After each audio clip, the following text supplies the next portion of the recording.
Sketchin.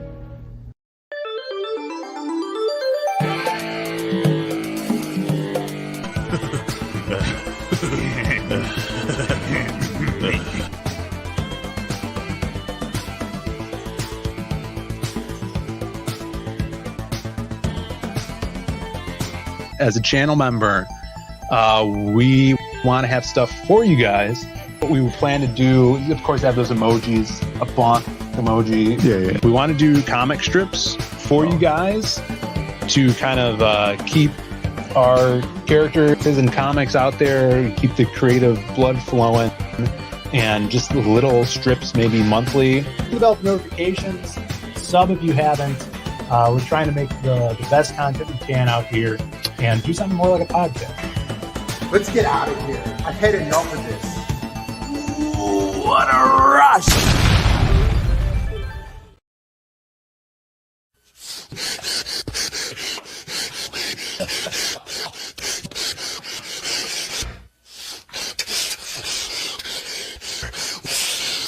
It's enough to get me to the boiling point. Tommy! What's happening? Nothing, brother. I'm a little late today on everything. I apologize. Uh-oh. You take a pregnancy test? No. All right, let's not joke about that. Oh, okay. What is up, everybody in the chat? We have a great show for you today. Tommy's already started sketching, which I like. I'll always love to see that. I was out and I rushed home, made the stream really quick, forgot to put up the sketch cards that we were going to sell today on the Lost Pages campaign. I was about 5 minutes late on that. I usually put them up 2:30 our time. Put them up 2:35. We had 7 of them today, Tommy. 7? 7 sketch cards. Let me show you. We get Brian in here. We posted them up. We did an update. You know, we do weekly updates here, you know, around on these parts. Some people will get tired of those, but these have goodies in them.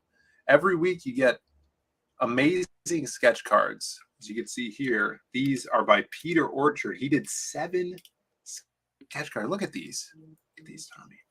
Man, that guy went all out. Oh, nice close up on here. Kind of dirt you got What, on dude? that He photo. went all out. Nothing. Just paid him to do some sketch card. He went all out, and this is the most sketch cards we've ever put up at one time. I put them up live, all sold out now. Sold out. That's the way you do it. That's how we do it. So before we bring Brian in, I wanted to pull up the campaign.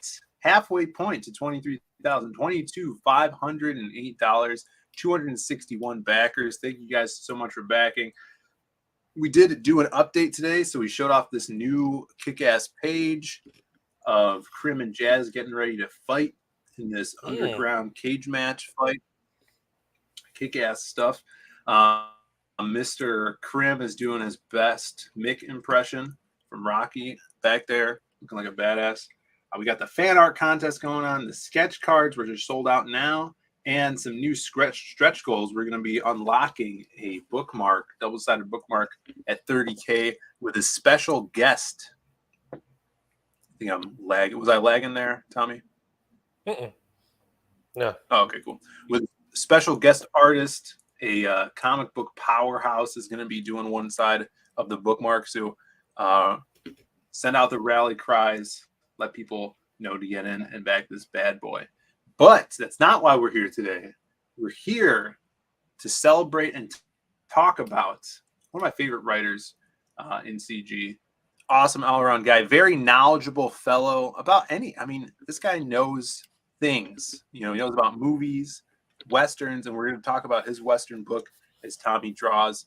A book that's been a long-running series, and he's coming back with a new another campaign. Mr. Brian Kriskow. I think we have an intro for him. Let me see if I have a good intro for Brian Kriskow. I think it's on my other tab. So let me go over here. I'm screwing this up. Where is it? Oh, Brian. He'll appreciate this one if I could find it. A man of many words, many talents, and much knowledge. One of my favorite writers, Brian. That's the rumor. Oh man, you were too You kind, define sir. it You for were you. way, way, way too kind. Thank you. But What's up, bro? no, a lot actually. I usually say not much. That's the standard answer, but instead a lot of stuff's going on, and to the degree where it's starting to freak me out a little bit. Yeah. Well, because I'm one of those guys that when things are going well, I start looking around the corner for that freight train. Mm-hmm. To come along and flatten my ass. You can't be so certain that everything's calm waters. But no, I hear you. But what, you got a lot of projects going on? You've been writing a lot? How's it? Yeah, and people paying me to write comic books. I mean, you've had That's that awesome. experience, right? Like Yes. people, right? Now, am I the only one? I mean, does that feel weird to you? Like Imposter syndrome? Yeah. Where it's just like, Yeah. like any minute now, like people are going to realize, like, I mean, thank you so much for that introduction. I really do appreciate it. I'm a humble guy, but at the same time, don't think I don't eat that shit up, right? Because I do. But at the same time, you don't want to be getting high off the smell of your own farts and believing your own hype. Dude. Because we've seen those dudes. We've seen those fools. I had this conversation with my girlfriend the other day. I'm like, I was watching some reviews of whatever, something I wrote. And I'm like, how long does this last until I just have a horribly big ego? Like and do I have the willpower or mental armor to withstand that? And I hope it doesn't get to that point. It's always got to be humble and stuff. It doesn't have to. One of the movies I always recommend to my fellow comic book creators is this. It's a documentary called Jiro Makes Sushi, or I'm sorry, Jiro Dreams of Sushi. Yeah, I never watched it. I want to though. Well, because I recommend it to my fellow comic book creators, and they're like, "Well, why should I be watching a documentary about sushi?" I'm like, "It's not about sushi. It's about dedication to craft. It's about humility, and in the Japanese culture." When people give you a compliment, what's your reaction? Oh, no, you're too kind, you're too kind, you're too kind. That's a gift to yourself, right? Because that's going to keep you from inflating your ego and then phoning it in. Yeah. Where you look at certain, you see this with actors, especially. I mean, most notably, right? Somebody like a Robert De Niro or Marlon Brando, where you look at their early performances and they're brilliant. And that at a certain point in their careers, they're just not present anymore. They're phoning it in because they're like, well, everybody says I'm the shit. So all I have to do is just show up and just be there. Yeah. And you don't see them putting any effort forward.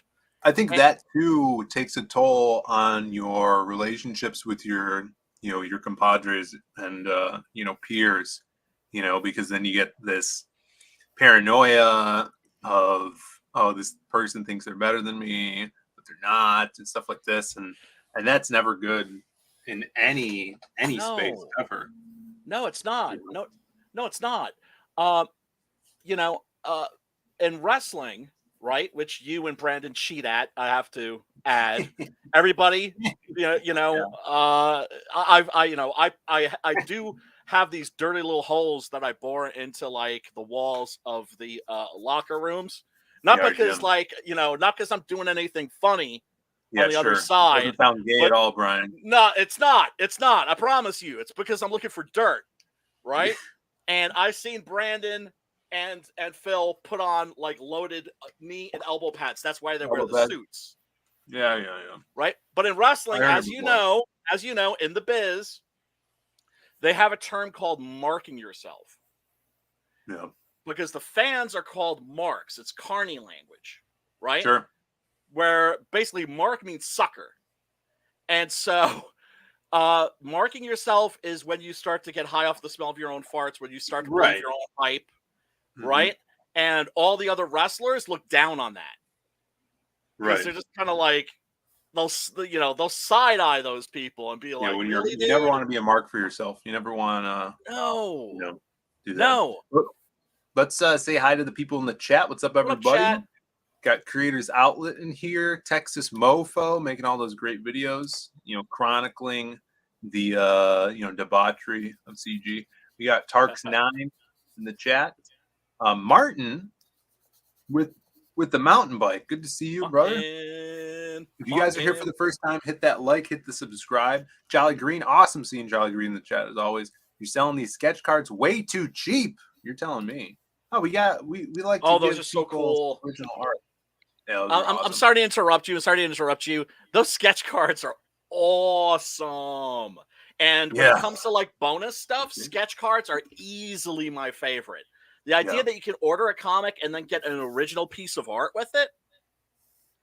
And those are incredible, man. He went all out. He did great. Yeah, I hope to see more of Peter Orchard's work. Those are going to go. I mean, are those all gone yet? Or because if they're not, they're going to fly. They're gone. They're gone. 7 of them all gone. Nice. We got Michael Bancroft in the chat. Says his secret is he enjoys the smell of farts. There you go. Well, that's why you can get intoxicated by them, right? If your own farts didn't smell good, how are you going to get high off the smell of your own farts? Let's change the subject here. We got well-read comments in the chat. Hey, he started it. Phill, I finally got the people review format planned. You're going to be happy. Hell yeah, I'm excited, dude. Everybody go sub to Well Read. Does some cool round table reviews, which I dig. Noah's in the chat. He says he's the top G. He's very humble. There you go. Well Read says I'm the most well-read reviewer on YouTube. But undeniable. Eddie Winkler in the chat, my boy. What's up, Eddie? He says the hell another day stream. Sup peeps. He's probably at work. Listening from work. What's up? So Brian, this is what we do now. This is, we've been doing these for a little while. This is the esteemed Tommy Patterson to my left, your Pleasure right. To meet you, Tommy. Hey, you do. Artist behind the amazing Graveyard Shift supplemental book that I wrote, The Brahm Story, and he's doing Omega Storm. Premier artist, this guy.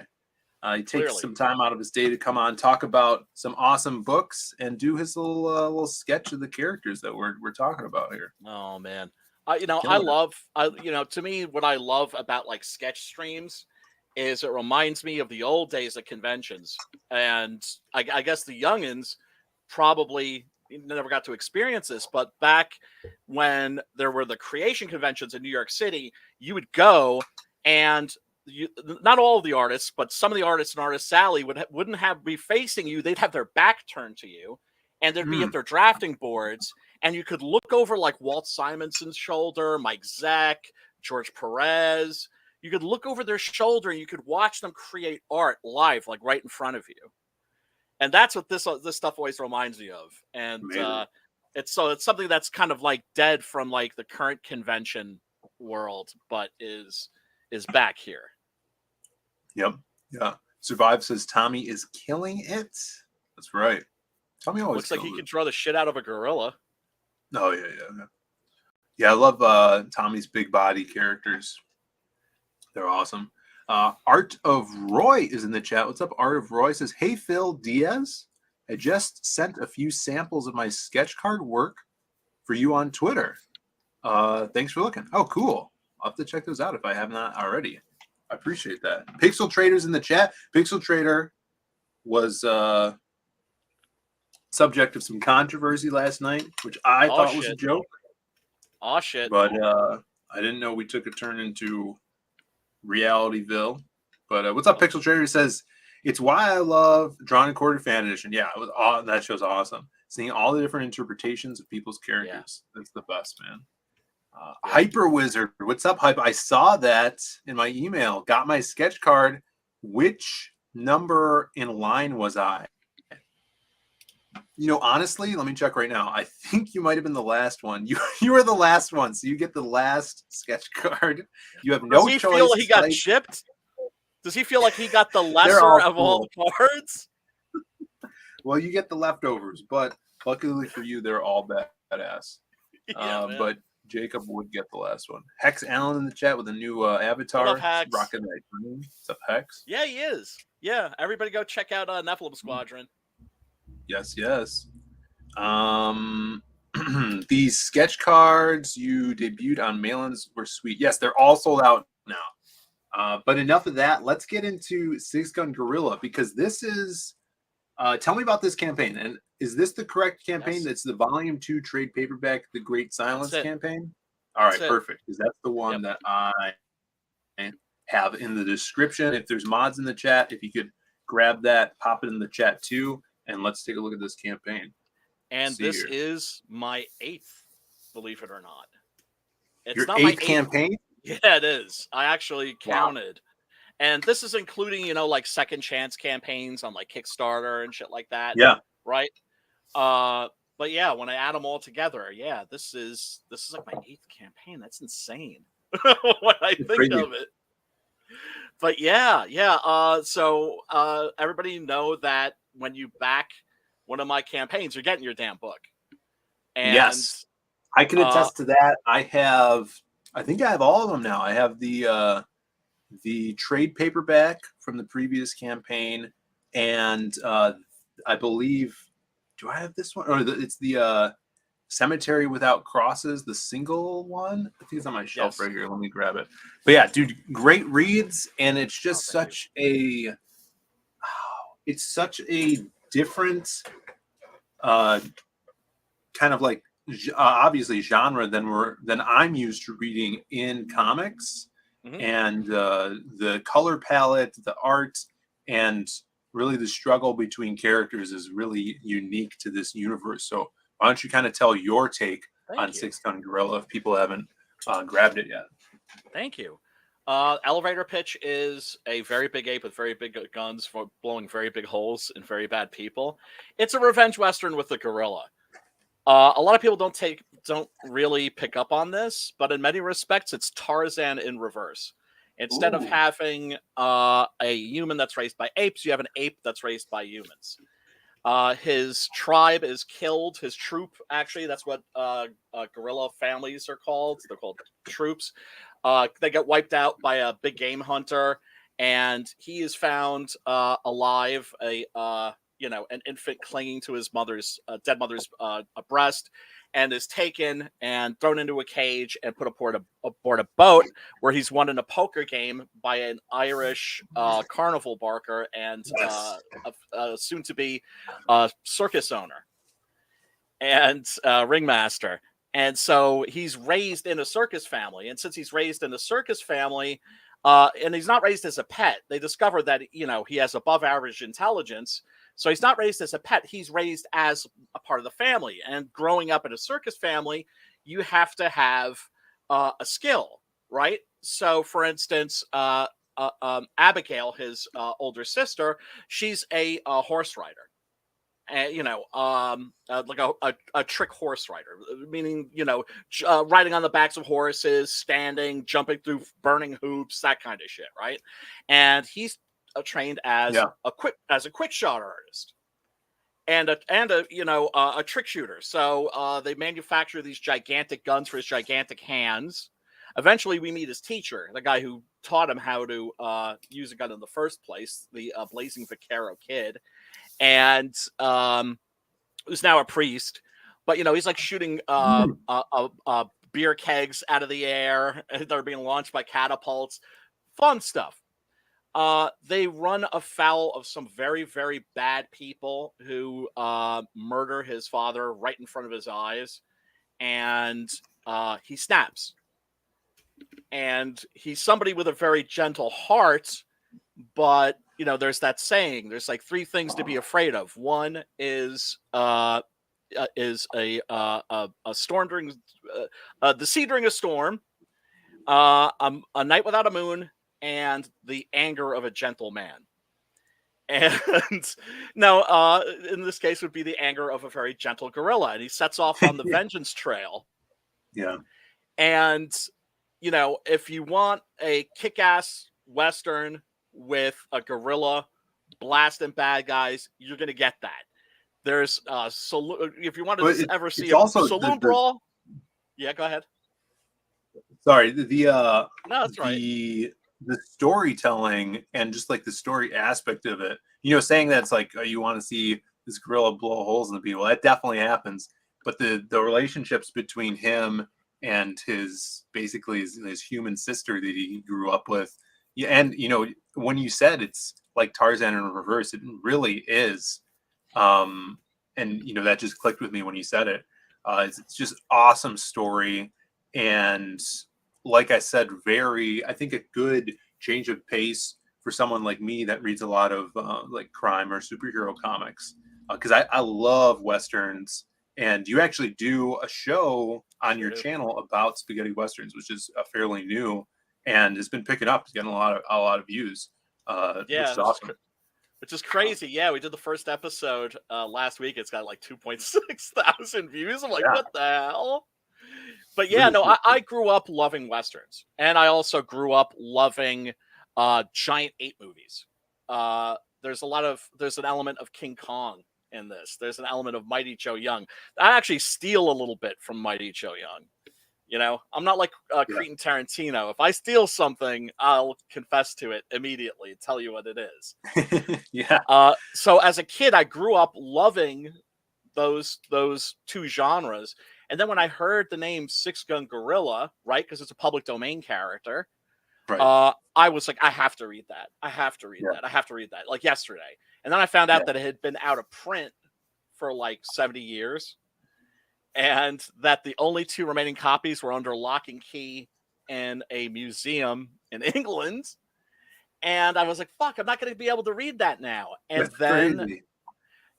And then I hopped in my car, and I remember I was going to go console myself with my favorite junk food, which is fish and chips. And by the time I pulled into the parking lot of the fish and chips joint, I had the entire story. Like the entire thing. That never happens. That never happens. It was just it was like the story just emerged whole cloth. I just knew I knew this character. I knew his world. I knew what was going to happen to him. I mean, everything just kind of. Awesome. I wish it would happen more often. Sure. Usually you have to work for your stories, man. I don't think I ever told you this, but I'm pretty sure I remember seeing you at a convention selling these books back in the day, because correct me if I'm wrong, but I remember there being like a kit bashed together Sixgun figure, like standing on a barrel or something. And I remember walking up to the table and being like, oh, this is so cool, like seeing this. So it looks like he has. Let's see. I wasn't rude to you, I hope. No, I don't think so. No, I was just walking through like a Chicago Wizard World or something. No, it was C2E2. Oh yeah, C2E2, sure. That was a great show. I got Shelby at that, actually. Yeah, and I have the Shelby trading card that you did. There he is. Yeah, look at that. He's got a hat and guns and everything. Yeah. This is just a Gorilla Grodd figure. Sure. And then I had somebody custom, a guy who custom makes like dolls of Clint Eastwood from like the Man with No Name trilogy. Yeah. And so he made me this poncho to fit this figure, and then I got little pistols for him and a little hat and everything. And that's awesome. Wow. So we've actually met before. And I didn't even realize that years ago. I didn't even know Shelby was at that either. That was before, and that's so weird too. We talked about it on my channel. I have there's a local actually like figure and statue shop in town here, and they were selling prints. And my brother has like 2 Catwoman prints that was drawn by Shelby that we got before we even met him or knew who he was from that shop, because they would buy local things. But this was, let me show this off. I got this from, I think, your last book, and this is a Shelby Robertson Sixgun card. Yep. Pretty cool.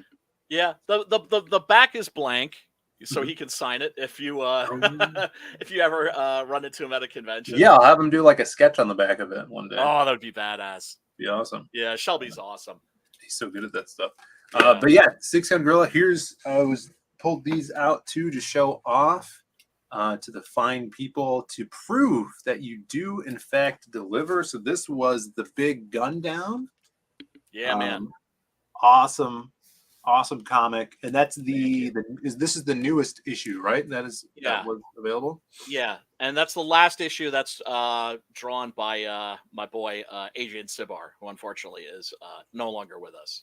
And then this is the trade paperback, book 1. Yes. Now I think I have it somewhere, but the Preston one is a different cover, right? Or is the Preston issue not in these?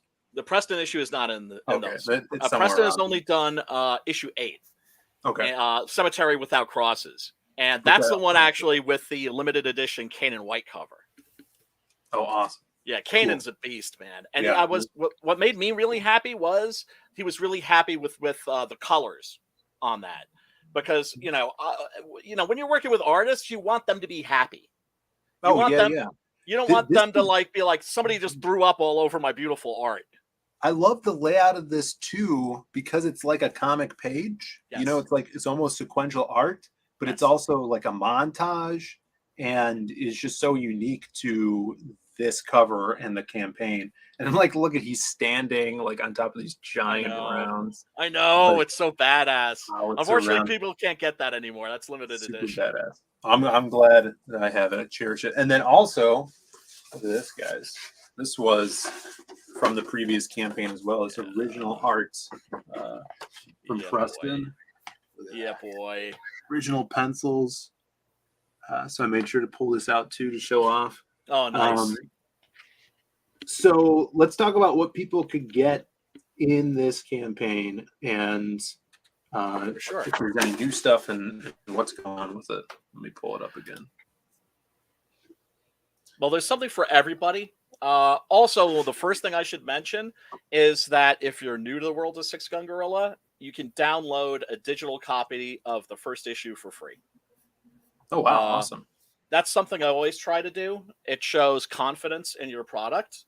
And it's the old, drug dealer thing. First one's for free.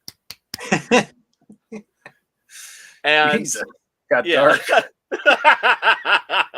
Hey man, I lived in a rough neighborhood. But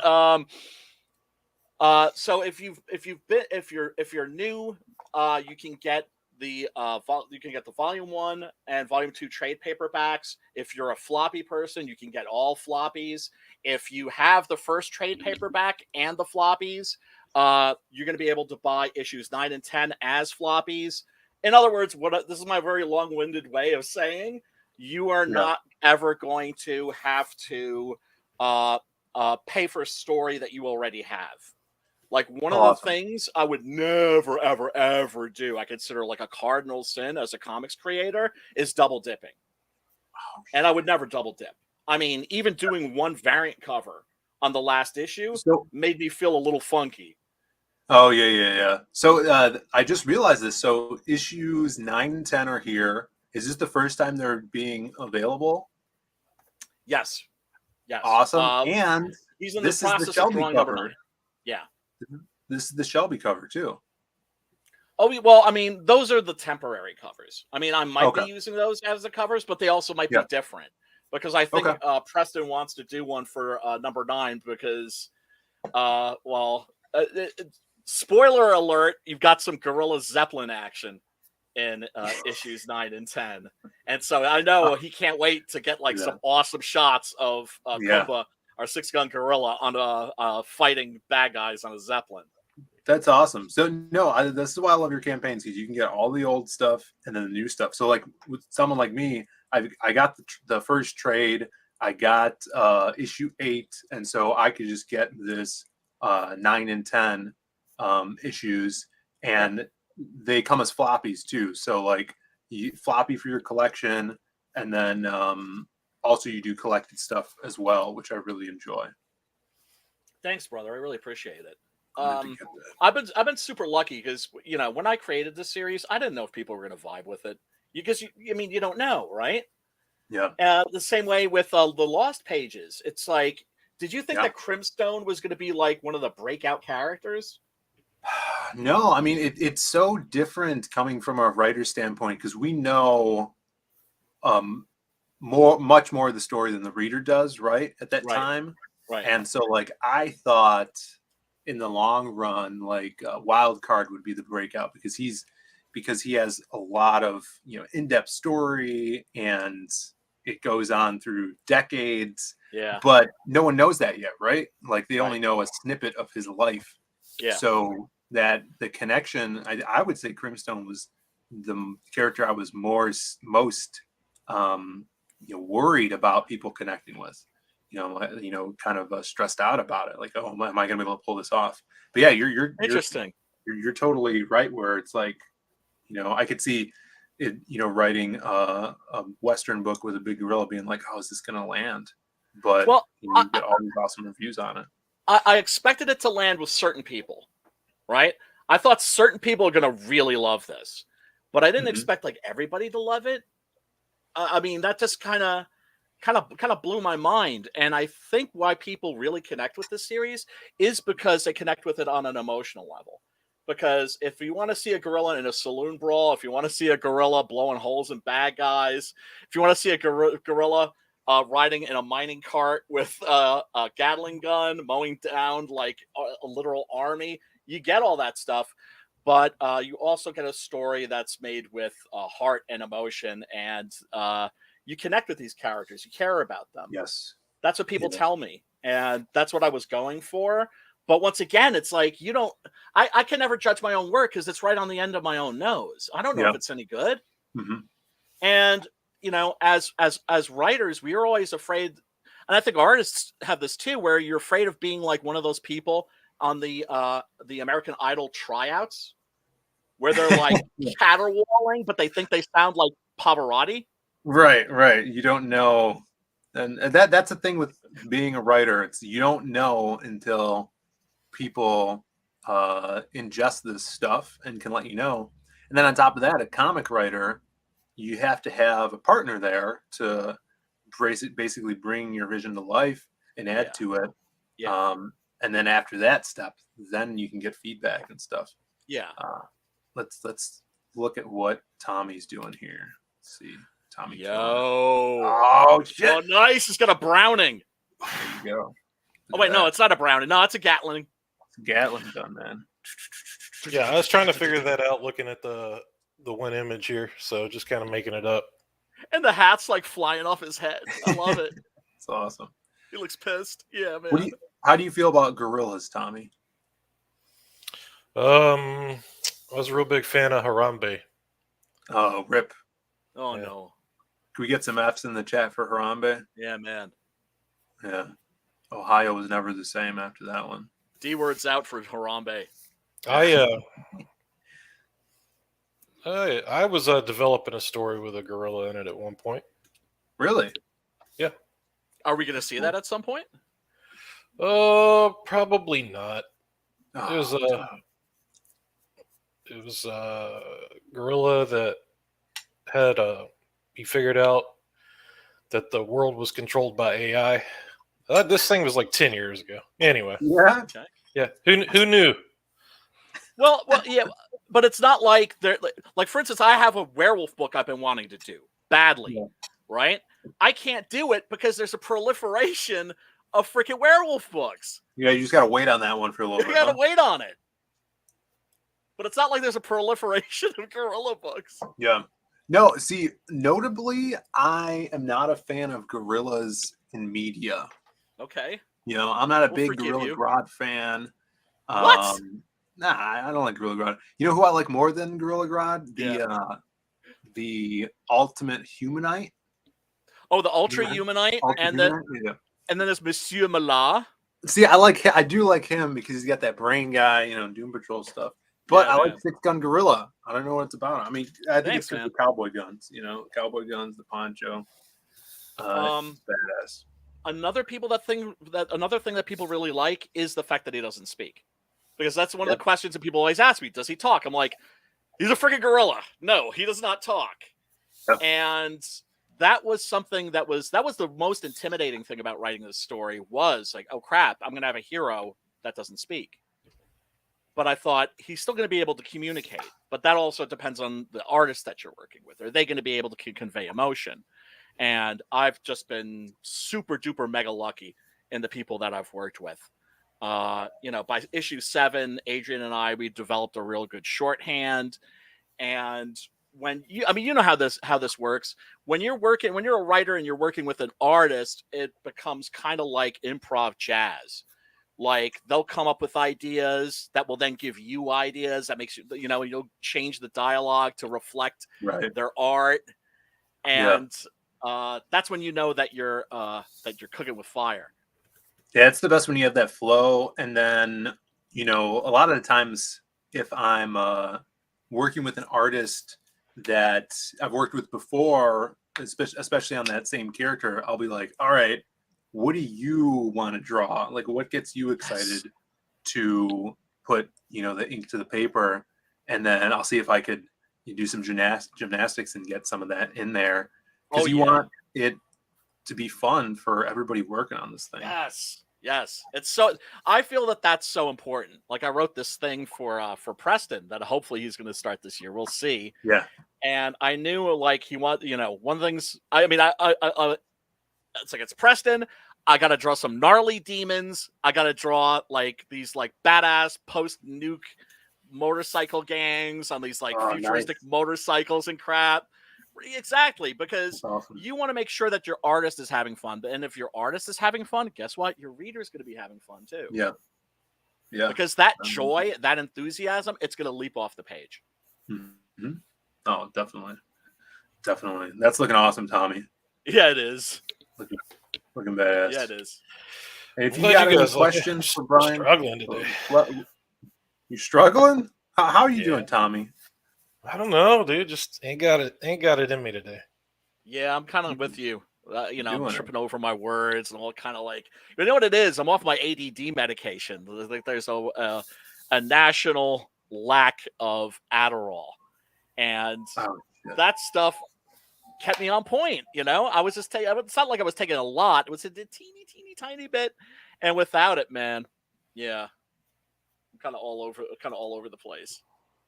We got let's see, we got Dan Lawless in the chat. What's up, Dan? The man. What's up, Dan? Lawless says that is exactly why the independents are where it's at. The creators really care.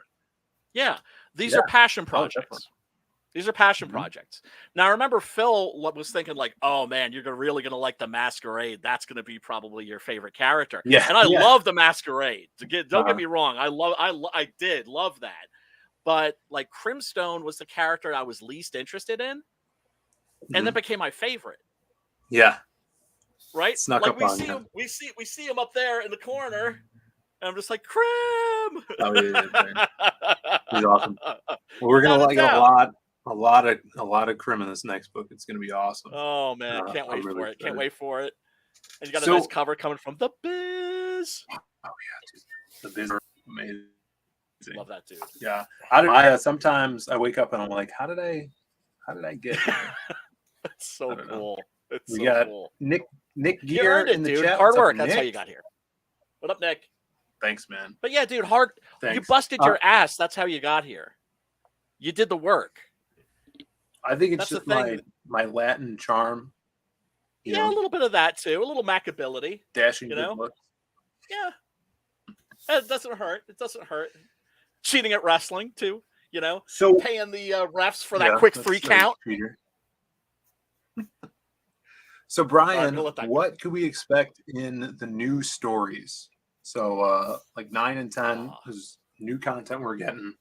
Yes. What adventures are we going to see Sixgun Gorilla and tackling this time? You're going to see the end of the adventure. Like it says at the top of the page, the end is nigh. This is going to be the end, the climax of the Long Days of Vengeance arc. And so you're going to get all action.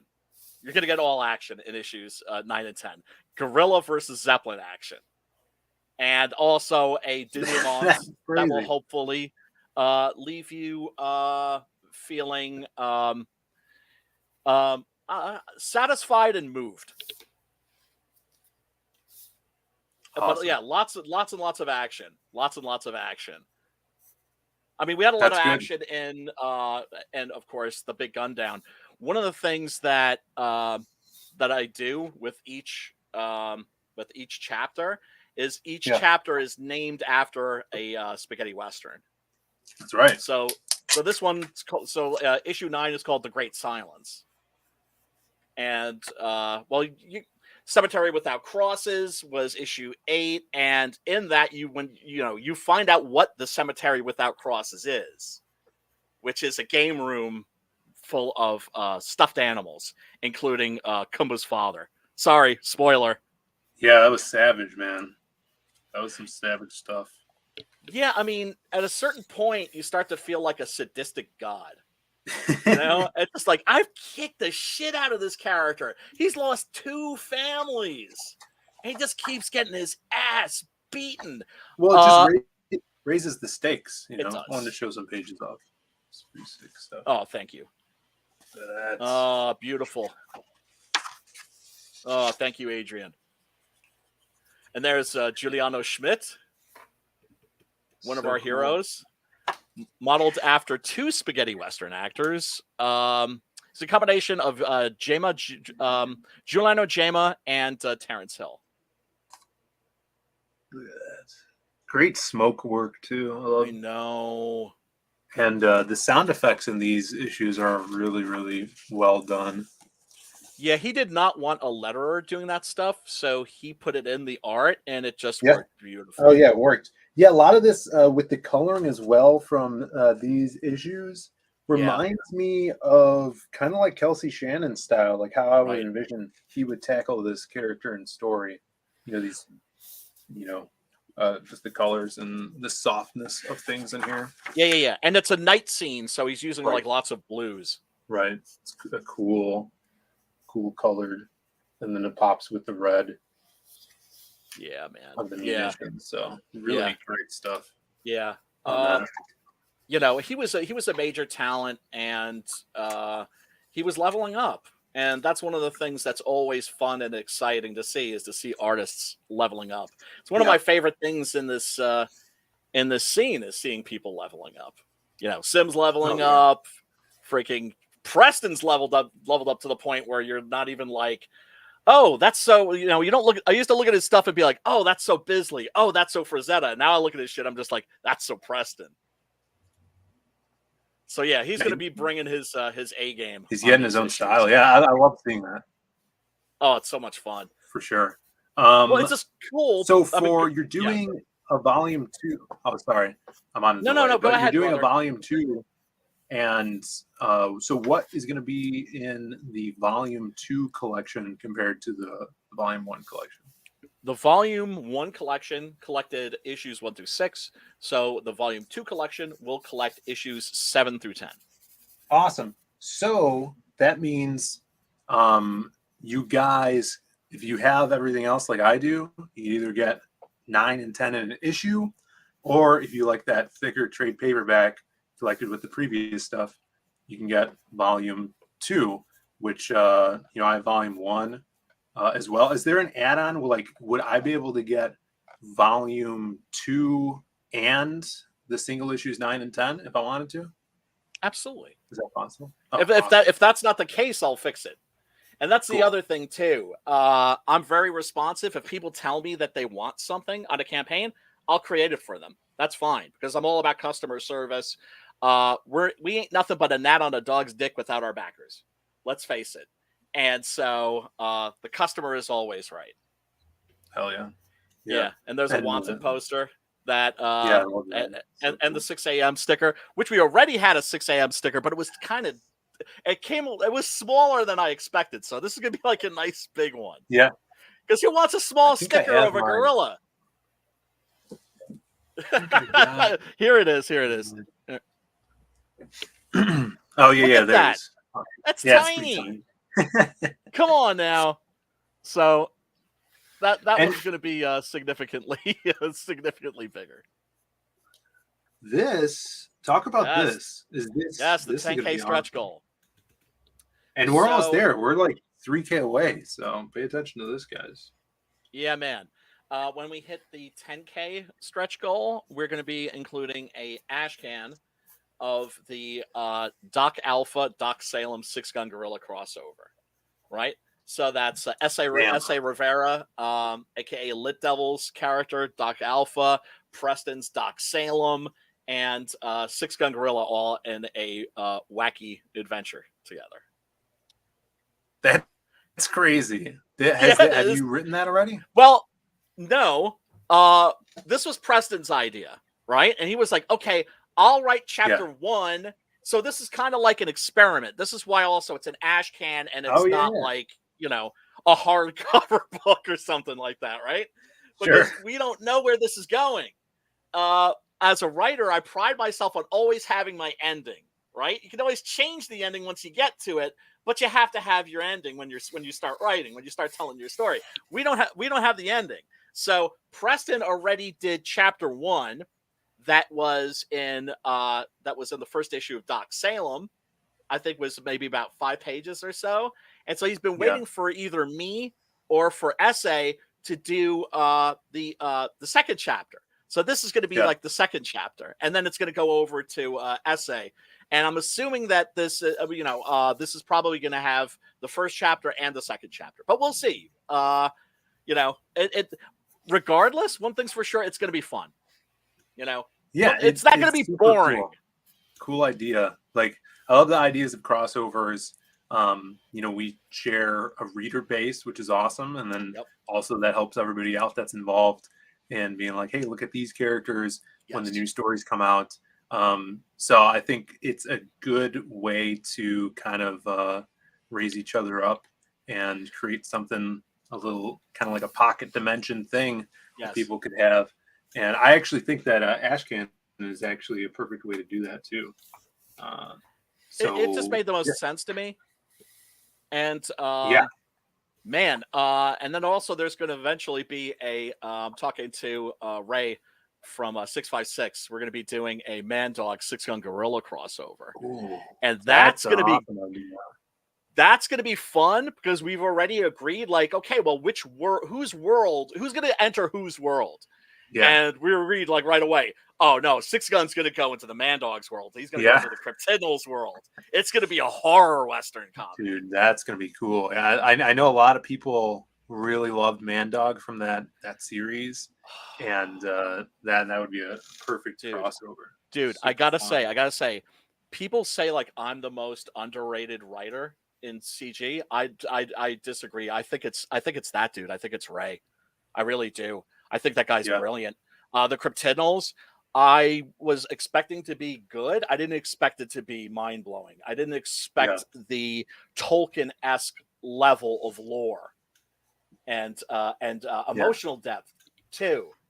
Being able to work with him and the guys at 656, Ollie, of course, from 656 did the colors, and on issue 8, and preserved every single bit of Preston's beautiful, gorgeous pencils.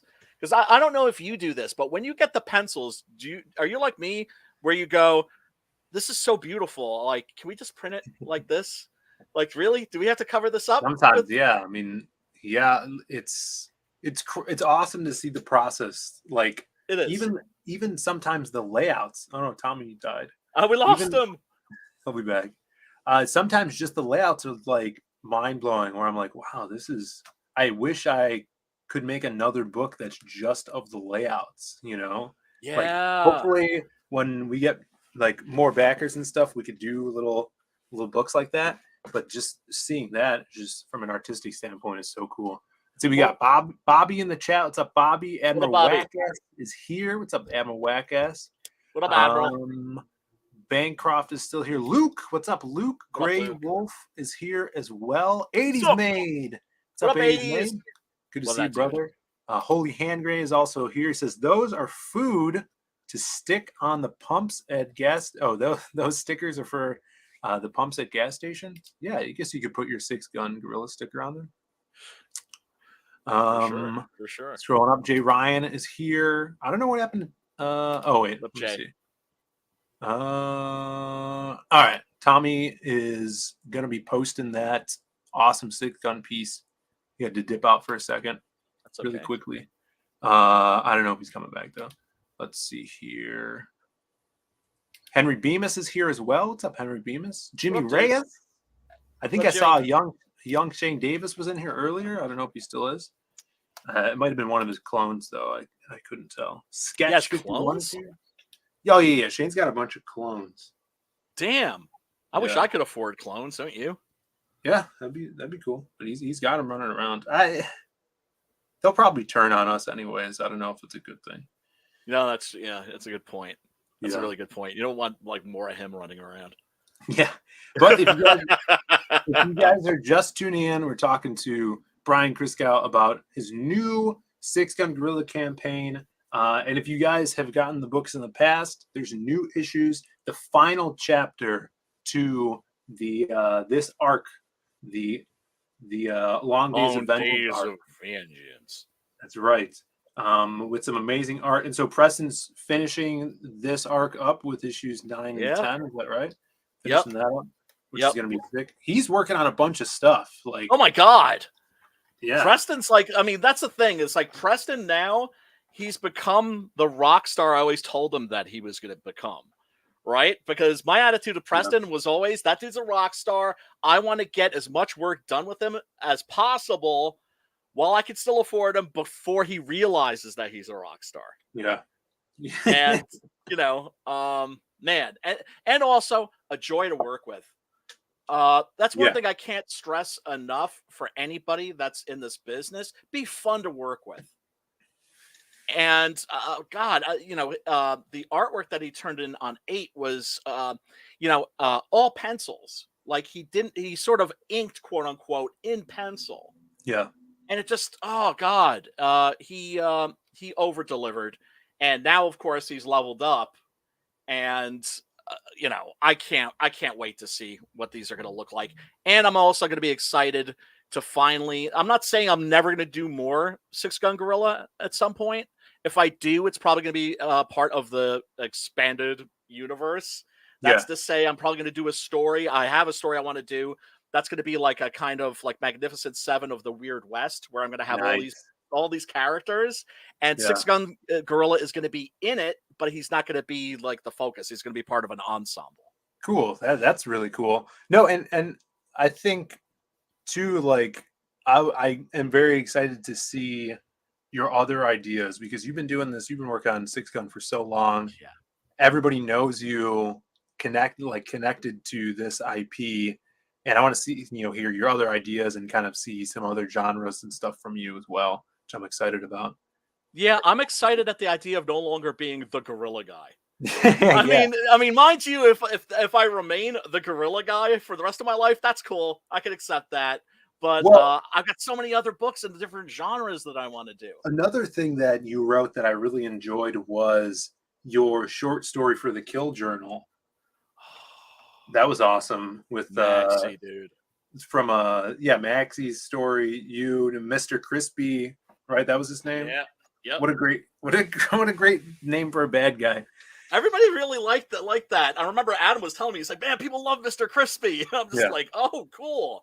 And as a matter of fact, I just finished a new story for the next Kill Journal with Mr. Crispy. I've heard tell.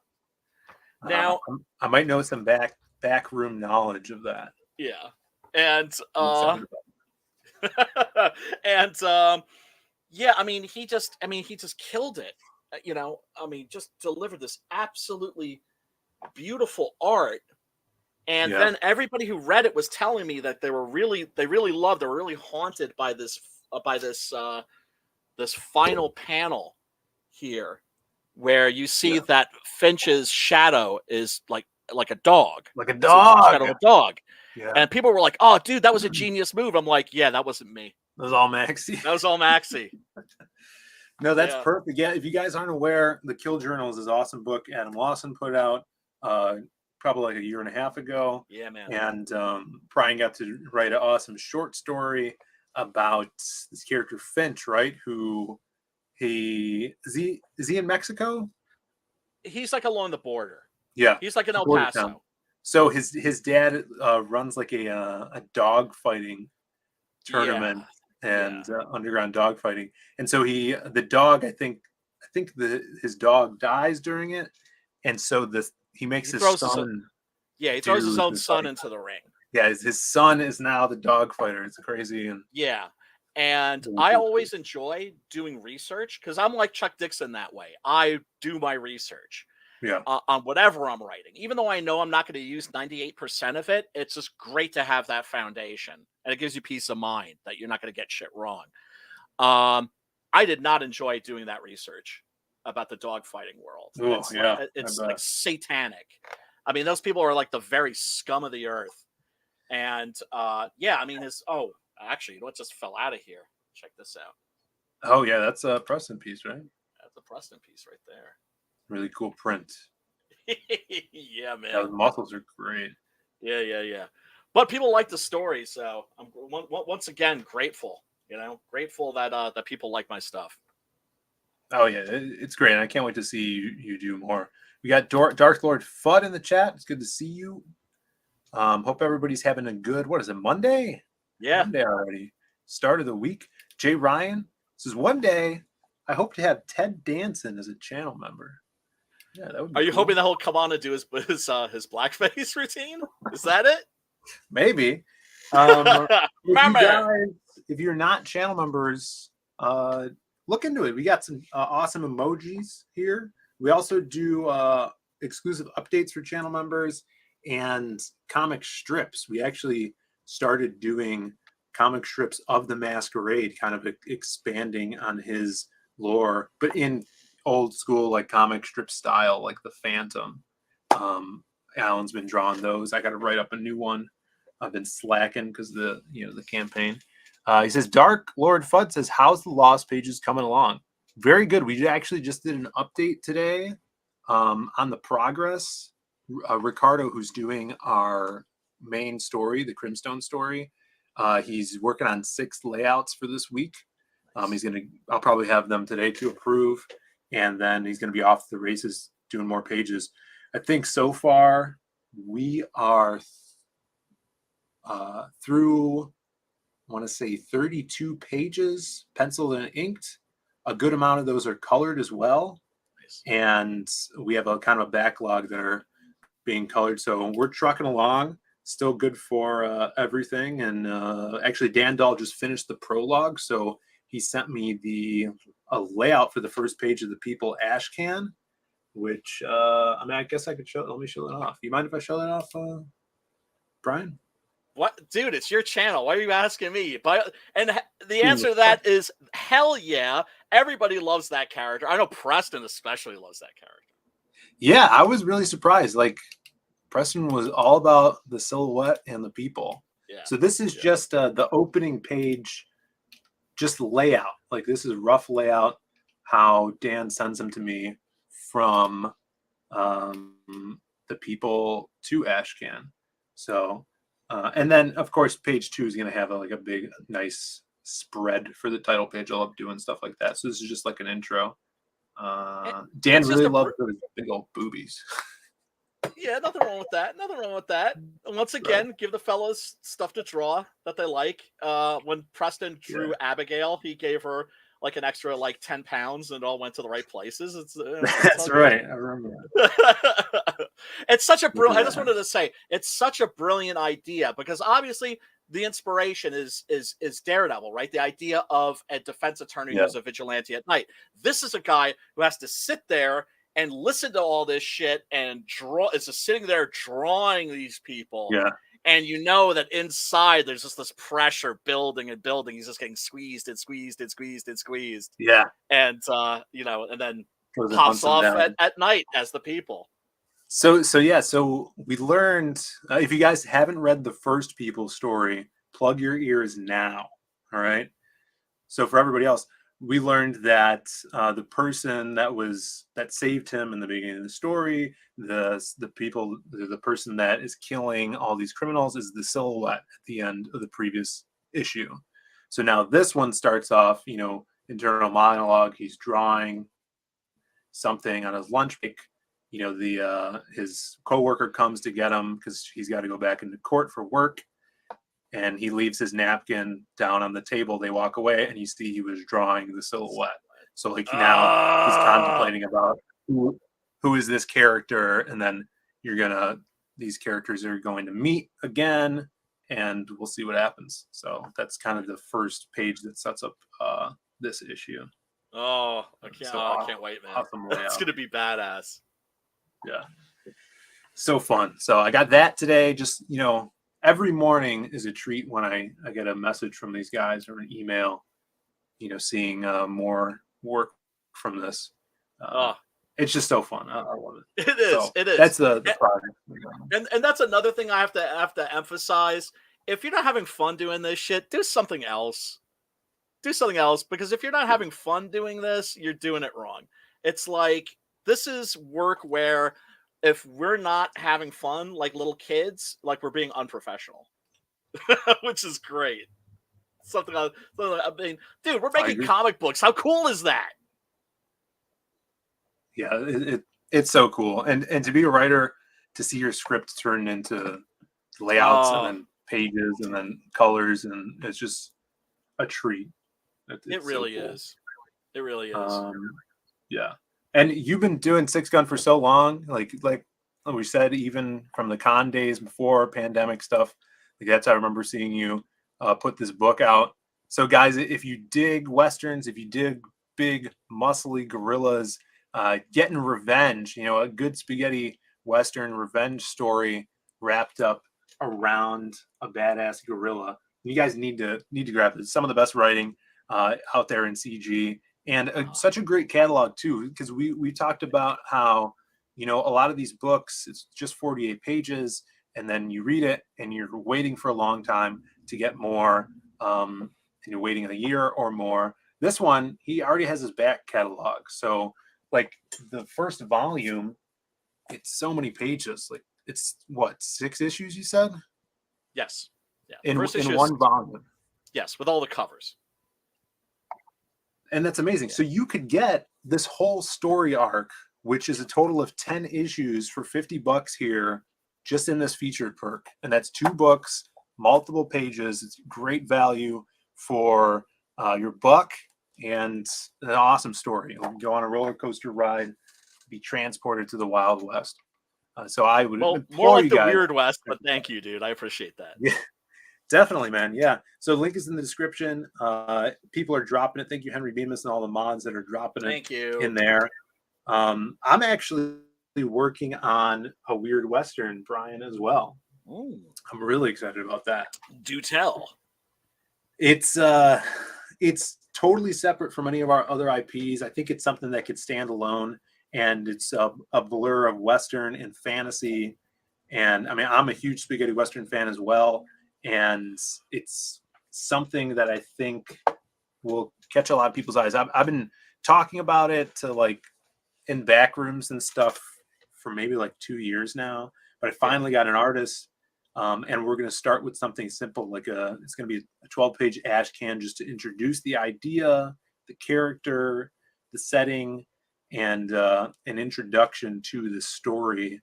And we really want to try to get that out this year. It would be black and white at first for that ash can, and see if people bite onto it. And if so, then something we could grow into kind of a series, like you're doing with Sixgun, like you've done with it.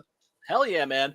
And here's the thing. Westerns are a hard sell, but when people are like, oh, like, do you have anything else? I hear you're like this really good writer, but I don't like Westerns. I'm like, well, it's a Western with a gorilla. It's kind of like, it's, I don't think of it so much as being a regular Western. It's kind of its own genre, or the weird Western, as I like to think of it. Right. Yeah. But I love the fact that we can do Western comics. We can do crime comics. I've always felt that the big weakness that the American comic book industry has had for ages is just doing superheroes. I mean, don't get me wrong. I love superhero comics. There's some special alchemy between that genre and the medium. Yeah. Right? Where you can have, like, characters having a conversation while they're beating the piss out of each other, and it's not silly. Like, it works for some reason. But, you look at the Japanese and they've got comics about golf, right? Right. They've got comics about lawyers, right? And I don't think our scene's ever going to be anything like that, but variety is the very spice of life. Right. I just love that we can actually do these different genres in this space. Oh yeah, just looking at CG in general, like you have books like you look at the Lost Pages, and then you look at something like the Lucent, which is so standalone on its own and away from superheroes, and then you got Sixgun Gorilla, you got what Sim's doing with the Natverse, which is awesome, and like outer space stuff. Yeah. Everybody, real quick, go back Nat the Merc. No, it's actually the volume 2 of Tales from the Natverse. Don't be a winner, not a wiener. Go back that now. Bancroft was just in the chat saying that Sim's art is leveling up so much, and God. He was posting some stuff from his Blood Brothers, I think, was part of that story. It's like these designs are so cool, dude. Look, I remember getting those Daredevils off of the rack, the Frank Miller run, and you got to see Frank Miller become Frank Miller. Yeah, and that's how I feel about this scene. Like I'm watching Preston become Preston. I'm watching Sim become Sim. Yeah. Right? I'm watching my friend Matt Burke, for instance, Butch Cleaver. I'm watching him level up. And it's just so much fun, and it's so exciting. And folks, we could not do any of this without you. That's right. That's right, people. So yeah, go in the description, grab that link, back Sixgun Gorilla. I really want to see it to get to 10K so we could see what this is going to look like, this crazy crossover. I got to see that. That's going to be And then so there's going to be a 15K stretch goal, and the 15K stretch goal is going to be for the first story from the extended Sixgun Gorilla universe. It's going to introduce the first of those characters that's going to be in the ensemble piece. That's great, dude. I can't wait for that. We need more. We need more stuff like that. And I'm excited just to wrap up and see where this story arc goes. And like this is a lot of inspiration too, and motivation to do my own Western thing. So thanks for all this work you've done on this, because it's really, really great stuff. Oh, dude, you know what? Nothing makes me feel happier. And that's the thing. We're inspiring other people. Yeah. And like that's why I always say my favorite thing is when you see people that were just names in the chats, and then you see them coming out with their stuff, because they're looking at guys like us and they're like, those guys don't seem too bright, and they're doing it. So fuck it, let me throw my hat in the ring, and that's just incredibly gratifying. And you inspire me. We all inspire each other. Onward and upward, Excelsior, like Stan used to say.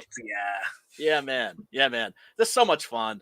Citizen Ronan says we need more Westerns. I was actually talking to, I think Angela Curry in the chat was saying that she's interested in Western books, which is good. It's good to see people in the chat and backers excited about stuff like this. Yeah. Which is awesome. Yeah. And Broby says Phill should include a booty-rific character in the upcoming Western.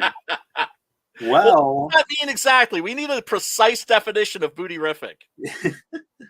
Well, I can tell you there will be a femme fatale, sexy lady in the overarching story of my weird fantasy Western that I'm doing. And I'm really excited about it. I actually sent a pinup piece for it to Hyper Wizard to do some colors on, which I'm really excited about. But that's kind of something I'm working on the side. It's kind of a slow burn thing. The Ash can will get done when it gets done. And then what I want to do is kind of do pre-sales or crowdfund it on our own site as like a test, to test the waters on doing that, and then the new Western. That's gonna be fun. Awesome, dude. If you need any help with that, like in terms of like research or any shit like that, hit your boy up. Oh, of course, I definitely will. Let me see here. Let me check one thing before we cut out. I wanted to show this too. Let me see here. This is actually a page that we posted in the updates as well for the Lost Pages. A new page from the book. That's- Oh my god. Isn't this so riveting? Oh man. Can you imagine having a Crim is her ring man? That's awesome. Yeah. Or is it no, it's So the hyping corner her man. up? I'm getting my Yeah. what- It's like Mick. He's doing Yes. his best Mickey impression. Come on, Rock, you can do it. Yeah. So this is from, I guess it's page 19 of the Crim story. So it's actually page 29 because the prologue's 10 pages. So this is before a big tournament that she's going to fight in underground cage fighting. She needs to win this to make some money, and she's got Crim in her corner. So She can't lose. That yeah. was Crim in her So, corner.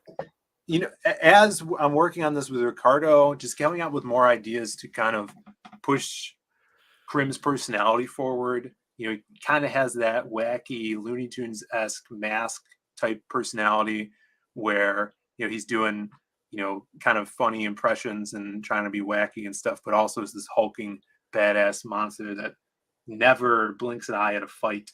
So just finding fun moments to put character into the story like this, I really wanted to show off in there. Wonderful. Wonderful stuff. Chef's kiss. Super fun. Yeah. Thank you guys for backing and giving us all the support.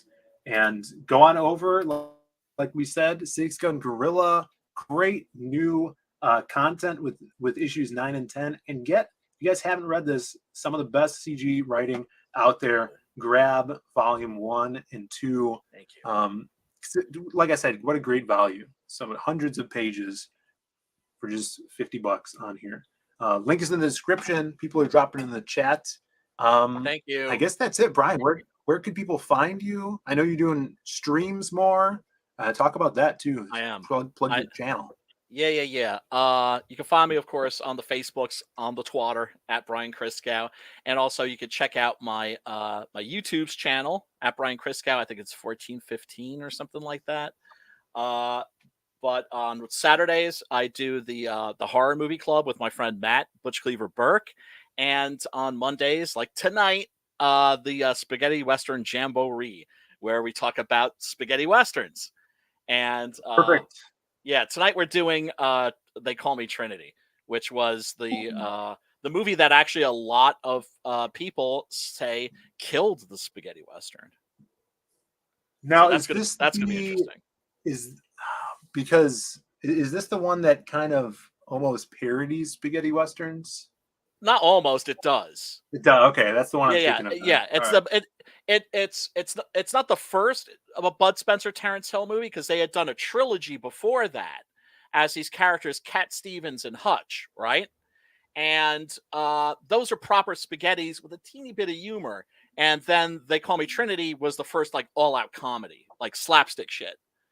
And then they did the sequel to that, and then that really blew up. And then, like, you know, Sergio Leone and Sergio Corbucci, the other spaghetti directors, were like, "They are killing the spaghetti western. We can no more make a westerns. People look at the western and they just laugh." And I think it's really kind of silly to blame those movies for the death of the spaghetti western, because what we're seeing is, you saw in the 80s. With the horror movies, those just gradually turned more and more into comedies. Now you see it with the Marvel movies; those are just comedies now. I think that before genres die, they become like self-parodies. But anyway, yeah, check that out. That's at 8 p.m. Tonight, Eastern Seaboard time, people. Yes, I'm going to try to make it. That'd be I'm awesome. gonna run the bank, and I'm going to watch that movie the best I can and jump on. I do have the Hardline stream at 9:05 Central Time. Damn. So we're slammed with streams. Everybody go find something to watch. I did put your YouTube channel and the link to the Spaghetti Western stream there in the chat. So if you guys can go over there, give him a sub. He's super knowledgeable about all this stuff, and definitely give him a follow. And spread the word on Sixgun Gorilla. If you guys can't back it now, it's a perfect time to hit that follow here, and all the updates he puts out, you'll get in your email. So it'll remind you to go grab these awesome stories. Thank you, go Phil. find I really another appreciate stream, that. guys. No problem, bro. Voyager says Finatra and Hyper Wizard are streaming right now, so go choose I'll one. go check them out. And if you go You over do a there, raid. let them know. Zaid raid. Let them send you. Yeah, shout out a Zaid raid over there when you do go over there. But until next time, we'll see you guys later. Peace Peace and out, love, everybody. everybody. Bye. Let me see. What should I go on here?